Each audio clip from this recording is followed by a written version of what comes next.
Okay, let's go.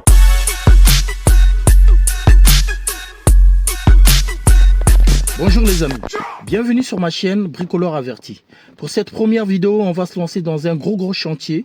C'est la Mercedes Classe R 300 000 km, perte de puissance qui dépasse pas les 200 000 tours, voyant moteur allumé sur le tableau de bord et une fuite d'eau qui vient probablement du collecteur d'admission. Dans un premier temps, on va essayer de diagnostiquer le problème et par la suite voir comment dépanner tout ça. A tout de suite. Voilà, comme je l'expliquais tout à l'heure, on a le voyant allumé sur le tableau de bord, voyant moteur. Et donc si j'essaie d'accélérer, hop, à peine, on dépasse. Et voilà. Donc ce que j'ai fait, j'ai branché l'outil de diagnostic pour essayer de comprendre ce qui se passe. Donc on va venir sur l'outil qui est là. Hop. On a des codes défauts. Capteur en amont, c'est le filtre à particules. Deuxième capteur en amont, c'est le filtre à particules. Le tout dernier, là, vérifiez le composant M55. Le composant M55, c'est l'actionneur des papillons du collecteur d'admission. Donc, on voit bien qu'il y a un lien entre le filtre à particules et le composant M55. Soit il s'est mis en sécurité parce que le filtre à particules il est bouché, et soit il y a le composant M55 est simplement en panne. Donc voilà, déjà là on a des indices qui se précisent. Donc ce qu'on va voir, c'est qu'on va aller sur comprendre ce qui se passe dans le filtre à particules. Voilà, donc je viens là, filtre à particules. Je vais voir les données. Hop. Vérifier le contrôle de pression de suralimentation. Hop, là, on va voir. Et voilà, donc si vous voyez bien ici à la fin, je vois filtre à particules diesel pression différentielle 65 millibars, c'est trop. Moteur au ralenti, normalement un filtre à particules propre, si je ne me trompe pas, vous pouvez me corriger. Un filtre à particules propre se situe entre 10 et 25 millibars pour un filtre à particules propre, moteur au ralenti. Donc là 65 millibars et même quand j'accélère c'est trop. C'est trop. Donc je pense que le filtre à particules là, il est bouché. Il est bouché. Donc voilà, là je vais aller du côté moteur, voir ce qui se passe par rapport au l'actuateur du turbo. Aussi comprendre. Puisque logiquement, le composant M55, la vanugère et l'actuateur du turbo partagent la même masse. Donc si le composant M55 est en panne, forcément l'actuateur du turbo aussi doit être bloqué ou bien doit être endommagé. Donc on va voir tout ça du côté moteur. Je vous reprends tout de suite.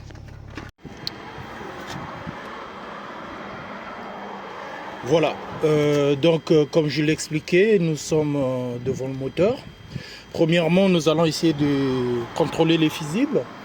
Si les fusibles sont bonnes, et après on verra pour l'actuateur turbo et puis le reste au fur et à mesure.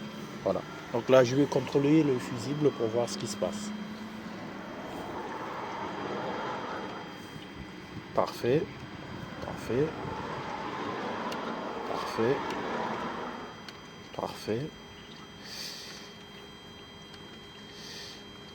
Là c'est normal, ça c'est pour le moteur essuie-glace, il n'est pas en fonction. Parfait, parfait, parfait, parfait, parfait.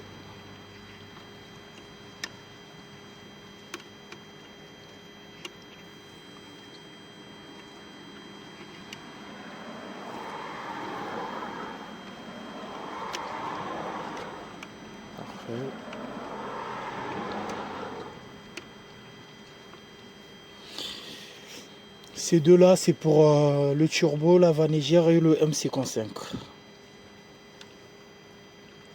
Parfait, parfait, parfait.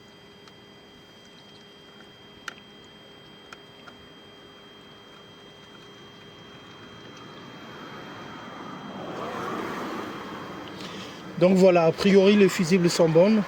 Ce que je vais faire, c'est que je vais essayer de mettre le contact accéléré et voir le turbo si l'actuateur fonctionne ou pas. Voilà, donc déjà côté fusible c'est bon, on n'a pas de souci et je vais voir le turbo ce que ça donne. Voilà, comme je l'expliquais tout à l'heure, là on a l'actionneur turbo, l'actuateur turbo. Logiquement, je vais lui demander à l'intérieur de l'accélérer. Une fois qu'il aurait accéléré, cet actuateur doit bouger, monter, descendre, monter, descendre. Et si ça ne bouge pas, forcément l'actuateur est en défaut, ou bien voilà, et l'actuateur est en panne.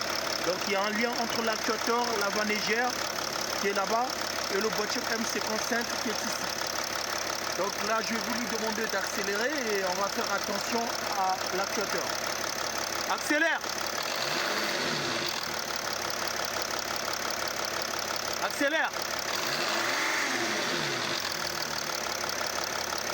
Voilà. On voit bien que l'actuateur ne bouge pas. Donc l'actuateur est en défaut, il s'est mis en défaut. Soit l'actuateur est en panne, soit l'actuateur s'est mis en défaut. Et forcément, ben, c'est ça qui bloque le boîtier M55. Parce que l'actuateur turbo partage la même masse, comme je l'ai expliqué tout à l'heure.